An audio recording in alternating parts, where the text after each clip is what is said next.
ਅੱਛਾ ਬਈ, ਪਹਿਲਾਂ ਮੈਨੂੰ ਆਪਣਾ ਨਾਂ ਦੱਸ ਤੇ ਨਾਂ ਕੀ ਆ ਬਈ?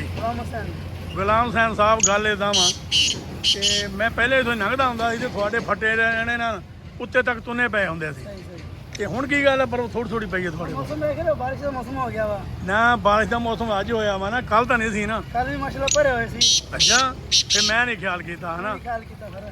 ਮੈਂ ਨਾ ਰੋਜ਼ੀ ਸਹੀ ਬਣ ਰਹੀ ਹੈ, ਅੱਲਾਹ ਤਾਲਾ ਨੇ ਜੋ ਲਿਖੀ ਹੈ ਰੋਜ਼ੀ ਮਿਲਣੀ ਹੈ। ਲਿਖੀ ਹੋਈ ਉਹ ਮਿਲ ਰਹੀ ਹੈ। ਹਾਂ, ਤੇ ਦੇ ਹਾਲ ਹੁਣ ਆਪਣਾ ਤੇਰਾ ਆਬੂ ਸੀਗਾ ਇੱਥੇ, ਮੈਂ ਦੇਖ ਕੇ ਗਿਆ ਵਾਂ, ਤਾਂ ਕਿੱਥੇ ਗਿਆ ਹੁਣ? ਘਰ ਗਿਆ ਵਾ। ਘਰ ਚਲਾ ਗਿਆ?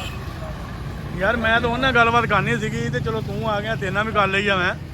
ਤੇ ਬਹਰਹਾਲ ਮੈਨੂੰ ਸ਼ੌਂਕ ਸੀਗਾ ਕਿ ਮੈਂ ਮਲਕ ਸਲੀਮ ਸਾਹਿਬ ਨਾਲ ਵੀ ਗੱਲ ਕਰਦਾ ਤੇ ਮਜ਼ਾ ਆਉਂਦਾ। ਮੇਰੀ ਜੋਟੀਦਾਰ ਆ ਉਹ, ਤੇ ਬਹਰਹਾਲ ਇਹ ਆ ਕਿ ਤੁਸੀਂ ਵੀ ਮੇਰੇ ਭਤੀਜੇ ਹੋ, ਕੋਈ ਮਸਲਾ ਨਹੀਂ। ਉਹਨਾਂ ਨਾਲ ਨਹੀਂ ਗੱਲ ਹੋਈ ਤਾਂ ਤੁਹਾਡੇ ਨਾਲ ਤਾਂ ਹੋ ਗਈ ਨਾ।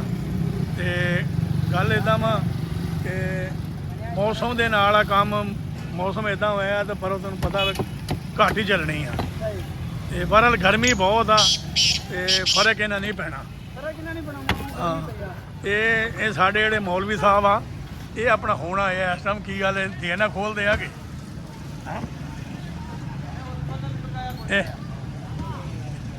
ਇਹ ਮੌਲਵੀ ਸਾਹਿਬ ਇਹ ਦੁਕਾਨ ਹੁਣ ਖੋਲਣੀ ਕਿ? ਅੱਛਾ, ਅੱਜ ਹੀ ਦੇਰ ਹੋਈ ਹੈ, ਰੋਜ਼ ਹੀ ਇਸ ਟਾਈਮ ਆਉਂਦੇ ਹੋ?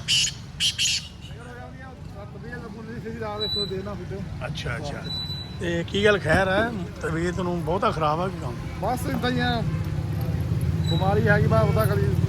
ਕਦੀ ਜ਼ਿਆਦਾ ਜ਼ੋਰ ਕਰਦੀ ਆ, ਕਦੀ ਥੋੜਾ ਹੁੰਦਾ ਵਾ। ਨਹੀਂ ਆਈ, ਸਾਰਾ ਦਿਨ ਵੀ ਨਹੀਂ ਆਈ। ਫਿਰ ਕੱਲ ਰਾਤ ਨੂੰ ਹੁਣ ਸਵੇਰੇ ਸੁੱਤਾ ਜਾ ਕੇ। ਕੱਲ ਬੀਬੀ ਆਈ ਸੀ ਸਾਰਾ ਦਿਨ। ਅੱਛਾ ਪਲਵਾਈਆਂ। ਅੱਛਾ, ਅੱਲਾਹ ਤਾਲਾ ਰਹਿਮ ਕਰੇ, ਅੱਲਾਹ ਤੰਦਰੁਸਤੀ ਦੇਵੇ। ਅਸੀਂ ਦੁਆ ਕਰਦੇ ਹਾਂ ਜੀ ਮੇਰੇ ਭਰਾ ਨੂੰ, ਯਾਸੀਨ ਨੂੰ, ਅੱਲਾਹ ਤਾਲਾ ਤੰਦਰੁਸਤੀ ਦੇਵੇ ਤੇ ਸਿਹਤ ਆਵਦਾ ਹੋ ਜਾਵੇ। ਤੇ ਬਸ ਬਾਕੀ ਗੱਲਬਾਤ ਇੱਧਰ ਕਰਦੇ ਹਾਂ। ਤੁਸੀਂ ਦੁਕਾਨ ਖੋਲੋ ਤੇ ਫਿਰ ਦੇਖਦੇ ਹਾਂ। ਹਾਂ ਜੀ, ਗੁਲਾਮ ਹੁਸੈਨ ਸਾਹਿਬ, ਤੇ ਕਿੰਨੇ ਕੁ ਬਲਾਕ ਆਉਂਦੇ ਆ ਹੁਣ? ਅੱਛਾ, ਮਾਸ਼ਾ ਅੱਲਾਹ।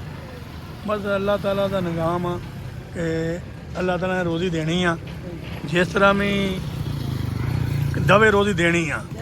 ਕੋਸ਼ਿਸ਼ ਬੰਦਾ ਕਰੇ ਤੇ ਰੋਜ਼ੀ ਮਿਲਦੀ ਰਹਿੰਦੀ ਆ। ਤੇ ਇਸ ਤਰ੍ਹਾਂ ਹੀ ਆ।